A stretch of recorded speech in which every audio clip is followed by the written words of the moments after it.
সুপ্রিয় দর্শক শ্রোতা, যুদ্ধবিরতি ভেঙে আবারও ইরান নতুন করে মার্কিন গাড়িতে ভয়াবহ হামলা করেছে। ইতিমধ্যে ইরানের হামলায় যুক্তরাষ্ট্রের 20টি সামরিক স্থাপনা ক্ষতিগ্রস্ত হয়েছে। অন্যদিকে ইরানের প্রক্সি বাহিনী হিজবুল্লাহ মার্কিন যুক্তরাষ্ট্রের অবৈধ সন্তান ইসরায়েলে হামলা চালিয়ে আয়রন ডোম ধ্বংস করে দিয়েছে। পৃথিবীর মানচিত্রের দিকে ইসরায়েলকে নিচ্ছিন্ন করার ঘোষণা দিয়েছে ইরান। আপনি কি এই মতের সাথে একমত? এই সম্পর্কে আপনার মতামত কমেন্টস বক্সে লিখে জানান। এবং শুরুতেই আন্তর্জাতিক সংবাদের থাকবে সংবাদ শিরোনাম, পরে বিস্তারিত। আবারও শুরু ইরান যুক্তরাষ্ট্র ক্ষেপণাস্ত্র হামলা। আরো বিস্তারিত জানিয়ে দেব। লেবানন ফ্রন্টে নতুন সমীকরণ, ইরানের অবস্থানের মধ্যেই হামলা জোরদার হিজবুল্লাহ। এদিকে মার্কিন হামলা জবাবে বাহরাইন সদর দেশে ইরানের পাল্টা আক্রমণ। হরমুজ প্রণালীতে ভারতীয় জাহাজে গুলি, ইরানের রাষ্ট্রদূতকে তলব। আরো থাকছে, পারমাণবিক বিষয়ে কখন কি পদক্ষেপ গ্রহণ করতে হবে তা আমাদের জানা আছে বলল ইরান। ইউক্রেনের রাশিয়ার ক্ষেপণাস্ত্র এবং ড্রোন হামলা নিহত 16। হিজবুল্লাহ নাইট হান্টার ড্রোন নতুন চাপে ইসরায়েল। এবং সর্বশেষে জানিয়ে দিব, শত্রুর কৌশল এখন আমাদের নখদর্পণে, যুদ্ধবৃত্তিতে সামরিক শক্তি বৃদ্ধির দাবি ইরানের। এতক্ষণ শুনছিলেন সংবাদ শিরোনাম, এখন বিস্তারিত। তবে তার আগে অনুরোধ থাকবে, এই ভিডিওতে একটি লাইক দিন এবং কমেন্টস করে জানিয়ে দিন আপনি কোন জেলা থেকে বা কোথা থেকে আমাদের সাথে যুক্ত রয়েছেন। এবং সংবাদের সর্বশেষ গুরুত্বপূর্ণ আপডেট পেতে চ্যানেলটি সাবস্ক্রাইব করে আমাদের সঙ্গেই থাকুন। ধন্যবাদ। আবারও শুরু ইরান যুক্তরাষ্ট্রের ক্ষেপণাস্ত্র হামলা।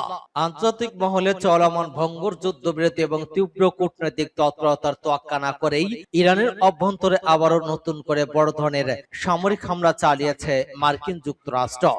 মার্কিন সশস্ত্র বাহিনীর দাবি অনুযায়ী পারস্য উপসাগরে কৌশলগত হরমুজ প্রণালীতে অবস্থিত ইরানের কেশব দ্বীপে তারা ওই বিশেষ আত্মরক্ষামূলক সামরিক অভিযান পরিচালনা করেছে। মার্কিন ওই ক্ষেপণাস্ত্র হামলার পরপরই দ্বীপটির বিভিন্ন সামরিক এবং কৌশলগত এলাকায় দফায় দফায় শক্তিশালী বিস্ফোরণের খবর নিশ্চিত করেছে ইরানের স্থানীয় গণমাধ্যমগুলো। ওই বর্বরচিত আগ্রাসনের জবাবে তেহরানের পক্ষ থেকে মার্কিন গাড়িতে পাল্টা ক্ষেপণাস্ত্র হামলার দাবি হয়েছে, যার ফলে পুরো মধ্যপ্রাচ্য জুড়ে নতুন করে যুদ্ধের তীব্র উত্তেজনা ছড়িয়ে পড়েছে। যুক্তরাজ্যের প্রধান সংবাদমাধ্যম বিবিসি ওয়ার্ল্ড নিউজের এক বিশেষ প্রতিবেদনে বলা হয়েছে, মার্কিন সামরিক বাহিনী সেন্টার কমান্ড এবং সেন্টকম আনুষ্ঠানিকভাবে দাবি করেছে যে মধ্যপ্রাচ্যের বিভিন্ন মার্কিন মিত্র দেশে এবং বাণিজ্যিক জাহাজে ইরানের পক্ষ থেকে চালানো কথিত ড্রোন এবং ক্ষেপণাস্ত্র হামলার চেষ্টা জবাব দিতে তারা ওই পাল্টা হামলা পরিচালনা করেছে। এর আগে সেন্টকমের নিয়মিত নৌ অবরোধের কার্যক্রম অংশ হিসেবে মার্কিন যুদ্ধবিমান থেকে ইরানের দিকে অগ্রসর হওয়া বতসোয়ানার পতাকা একটি খালি তেলবাহী ট্যাঙ্কারে ইঞ্জিন লক্ষ্য করে একটি শক্তিশালী হেলফায়ার ক্ষেপণাস্ত্র নিক্ষেপ করা হয়, যার ফলে জাহাজটি সাগরে সম্পূর্ণ অচল হয়ে পড়ে। বার্গার সতর্কবার্তা উপেক্ষা করার পর ওই চরম পদক্ষেপ নেওয়া হয়েছে উল্লেখ করে মার্কিন বাহিনী উক্ত হামলার একটি বিশেষ ভিডিও ফুটেজ প্রকাশ করেছে। যদিও এই বিষয়ে ইরান সরকার প্রকাশ্যে কোনো মন্তব্য করেননি। এদিকে মার্কিন বাহিনী ওই আগ্রাসনের তীব্র জবাবে ইরানের এলিট ফোর্স ইসলামী বিপ্লবী গার্ড বাহিনী বা আইআরজিসি জানিয়েছে, তারা এই অঞ্চলে একটি নির্দিষ্ট প্রতিবেশী দেশে অবস্থিত মার্কিন প্রধান সামরিক ঘাঁটি এবং যুদ্ধবিমান লক্ষ্য করে একযোগে একাধিক ক্ষেপণাস্ত্র এবং আত্মঘাতী ড্রোন হামলা চালিয়েছে। লেবানন ফ্রন্টের নতুন সমীকরণ, ইরানের অবস্থানের মধ্যে হামলা জোরদার হিজবুল্লাহর। লেবাননের প্রভাবশালী দৈনিক আল আকবর জানিয়েছে, যুক্তরাষ্ট্রের পূর্ণ সমর্থন এবং সম্মানের মধ্যে ইসরায়েল লেবাননে নতুন সামরিক এবং রাজনৈতিক বাস্তবতা চাপিয়ে দেওয়ার চেষ্টা করলেও হিজবুল্লাহ তার হামলার মাত্রা আরো বাড়িয়ে তেল আবিবে চাপ প্রয়োগের কৌশলকে কার্যত ব্যর্থ করে দিয়েছে। পাঁচটি খবরে বলা হয়েছে, আল আকবর লেবানন যুক্তফ্রন্টের সর্বশেষ রাজনৈতিক এবং সামরিক পরিস্থিতি নিয়ে প্রকাশিত এক প্রতিবেদনে উল্লেখ করেছে যে ইসরায়েলি শাসন ব্যবস্থা গত সোমবার উত্তর অঞ্চলে দখলদার বসতিগুলোর নিরাপত্তা অজুহাতে লেবাননের বিরুদ্ধে তার সামরিক অভিযান আরো বিস্তৃত করার হুমকি দেয়। এ সময় তারা বৈরুতের দক্ষিণাঞ্চলে উপশহর দাহিয়াতেই হামলা চালানোর হুমকি দেয়। প্রতিবেদনে বলা হয়, ওই হুমকির জবাবে হিজবুল্লাহ খুব অল্প সময়ের ব্যবধানে 35টি বহুমুখী সামরিক অভিযান পরিচালনা করে। এসব অভিযানের মাধ্যমে সংগঠনের ইসরায়েলের প্রতি স্পষ্ট বার্তা দেয় যে সামরিক চাপ হুমকির মাধ্যমে প্রতিরোধ আন্দোলনকে পিছু হটানো সম্ভব নয়। হিজবুল্লাহর সব অভিযানের উত্তর দখলকৃত ফিলিস্তিনের সীমান্তবর্তী ইসরায়েলি বসতি ছাড়াও আরো গভীর অঞ্চলে লক্ষ্যবস্তুতে হামলা চালানো হয়।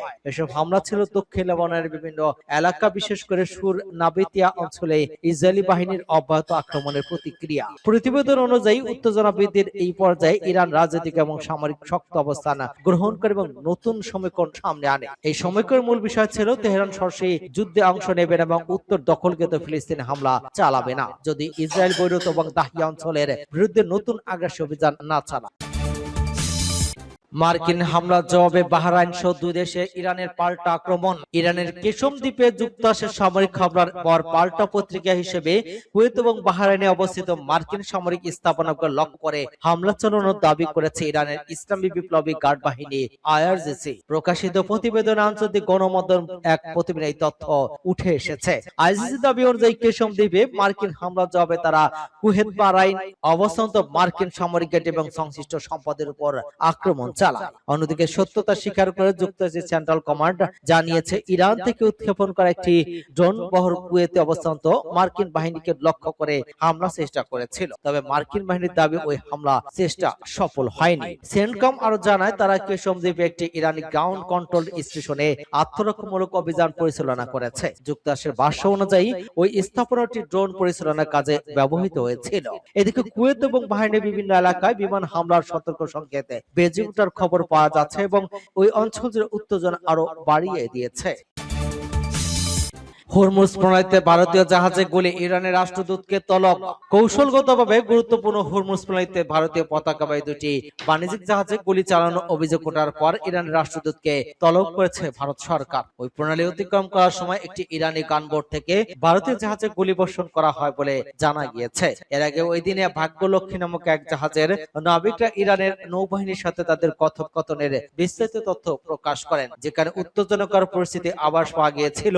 ওই ঘটনা পর্বে ভারত সরকার দিল্লিতে নিযুক্ত ইরানি রাষ্ট্রদূতকে তলব করে এবং এ বিষয়ে তাদের গভীর উদ্বেগ এবং কড়া প্রতিবাদ জানায়। নয়াদিল্লির ওই ঘটনার তীব্র নিন্দা জানিয়ে ইরানের প্রতি আহ্বান জানিয়েছে যাতে ভারতের উদ্দেশ্যে আসা এবং ভারত থেকে ছেড়ে যাওয়া সমস্ত বাণিজ্যিক জাহাজে নিরাপদে যাতায়াত নিশ্চিত করা যায়। দিল্লির পক্ষ থেকে স্পষ্ট করে দেওয়া হয়েছে আন্তর্জাতিক জলসীমার সাধারণ বাণিজ্যিক জাহাজের উপর ওই ধরনের আক্রমণ কোনোভাবেই গ্রহণযোগ্য নয়। আল জাজিরার প্রতিবেদনে জানানো হয়েছে ভারত এই ঘটনার একটি দ্রুত এবং সুষ্ঠু ব্যাখ্যা দাবি করেছে।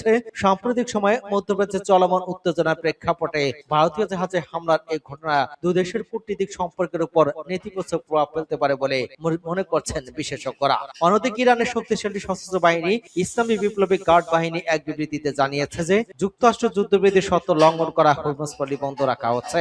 আইআরজিসি দাবি অনুযায়ী যুক্তরাষ্ট্র যুদ্ধবিরতি শর্ত ভঙ্গ করে ইরানি নৌযান এবং বন্দরগুলোর উপর থেকে নৌ অবরোধ প্রত্যাহার করেনি।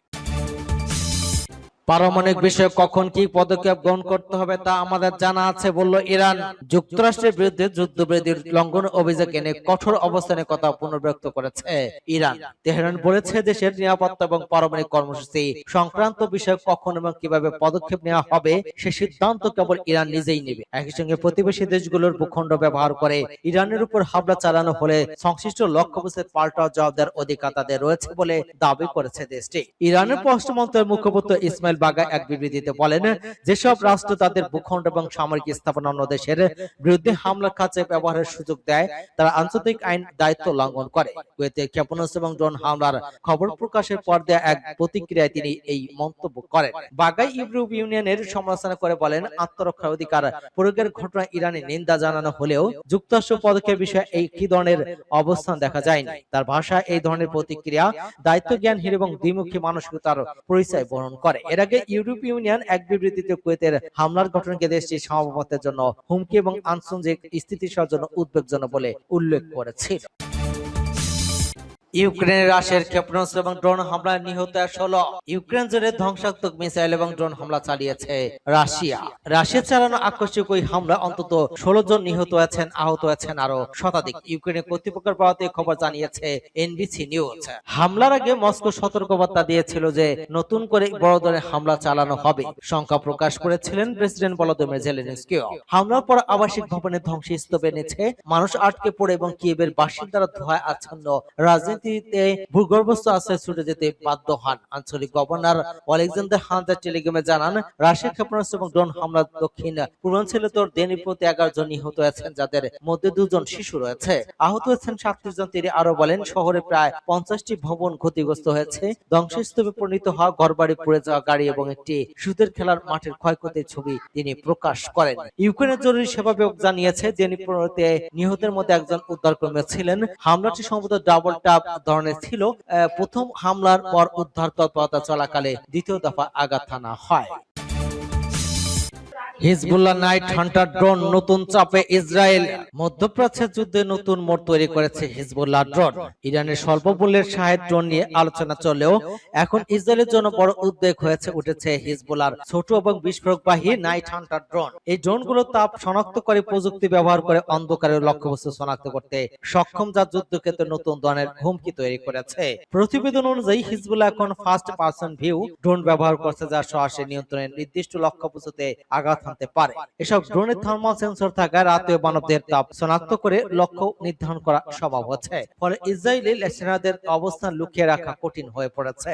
সবচেয়ে গুরুত্বপূর্ণ পরিবর্তন এসেছে ফাইবার অপটিক প্রযুক্তি ব্যবহারে। এসব ড্রোন উড্ডয়নের সময় একটি তারের মাধ্যমে নিয়ন্ত্রিত হতে থাকে, যা পেছনে খুলতে থাকে। ফলে ইলেকট্রনিক জ্যামিং বা সংকেত বিচ্ছিন্ন করার প্রচলিত পদ্ধতি এখন কার্যকর হয় না। এটি অসম যুদ্ধ কৌশলে একটি বড় অগ্রগতি হিসেবে দেখা হচ্ছে। ওয়াল স্ট্রিট জার্নালের তথ্য অনুযায়ী এই ধরনের একমুখী আক্রমণকারী ড্রোন ইতিমধ্যে ইসরায়েলের উত্তর সীমান্তে বড় নিরাপত্তা উদ্বেগ হয়ে দাঁড়িয়েছে। এপ্রিলে যুদ্ধবিরতির পর ইসরায়েলের 11 জন সেনা নিহত হন, যার মধ্যে অন্তত 7 জন ড্রোন হামলায় মারা গিয়েছে। প্রতিরক্ষা বিশেষজ্ঞ ক্যামেরন সেল জানিয়েছে, এই ছোট্ট ক্যাটাগরির ড্রোনগুলো সরাসরি যুদ্ধক্ষেত্রে ব্যবহার করে দ্রুত আঘাত এবং নজরদারি চালানো যায়। তার মধ্যে হিজবুল্লাহ এই রাতের সক্ষমতা যুদ্ধের চিত্র বদলে দিতে পারে এবং ভবিষ্যতে ড্রোন ব্যবহারের মাত্রা বাড়াবে। শত্রুর কৌশল এখন আমাদের নক্ষ দর্পণে। যুদ্ধবিরতিতে সামরিক শক্তি বৃদ্ধির দাবি ইরানের সশস্ত্র বাহিনীর আগের চেয়ে অনেক বেশি শক্তিশালী এবং যে কোনো ভবিষ্যৎ পরিস্থিতির মুখোমুখি হতে সম্পূর্ণ প্রস্তুত রয়েছে বলে হুঁশিয়ে দিয়েছে Islamic revolution guard corps. Fars news এজেন্সির এক প্রতিবেদনে বলা হয়েছে, আইজিসির মুখপাত্র ব্রিগেডিয়ার জেনারেল হোসেন মোহাবিব সাব জানিয়ে দিয়েছেন, শত্রুপক্ষ যদি আবারও সামরিক আগ্রাসনের পথ বেছে নেয়, তবে তাদের সম্পূর্ণ যুদ্ধ ভিন্ন কৌশল এবং ভিন্ন ধরনের অস্ত্রের মুখোমুখি হতে হবে। বিদ্যমান সামরিক সক্ষমতা এবং সাম্প্রতিক সময়ে শত্রুর সঙ্গে সরাসরি সংঘাতের অভিজ্ঞতা কাজে লাগিয়ে ইরান নিজের অবস্থান আরো মজবুত করেছে উল্লেখ করে তিনি বলেন, আইআরজিসি যে কোনো সম্ভাব্য পরিস্থিতির জন্য পুরোপুরি প্রস্তুত। আইআরজিসি ওই শীর্ষ কর্মকর্তা জানান, সাম্প্রতিক যুদ্ধবিধির সময়টিকে ইরান তাদের সামরিক প্রস্তুতি জোরদার করতে এবং ক্ষয়ক্ষতি কাটিয়ে উঠতে অত্যন্ত সফলভাবে ব্যবহার করছে। পশ্চিমা প্রচারণাকে নাকচ করে দিয়ে তিনি বলেন, বাস্তবতা হলো ওই যুদ্ধবিরতির সময় আমাদের সামরিক এবং কৌশলগত সক্ষমতা আরো বৃদ্ধি পেয়েছে। গত 7 এপ্রিল মার্কিন যুক্তরাষ্ট্র ইসরায়েলি জোটের আগ্রাসনের জবাবে ইরানের পক্ষ থেকে অন্তত 100 দফা পাল্টা আঘাত হানার পর মার্কিন প্রেসিডেন্ট ডোনাল্ড ট্রাম্প একতরফাভাবে ওই যুদ্ধবিরতি ঘোষণা দিয়েছিলেন।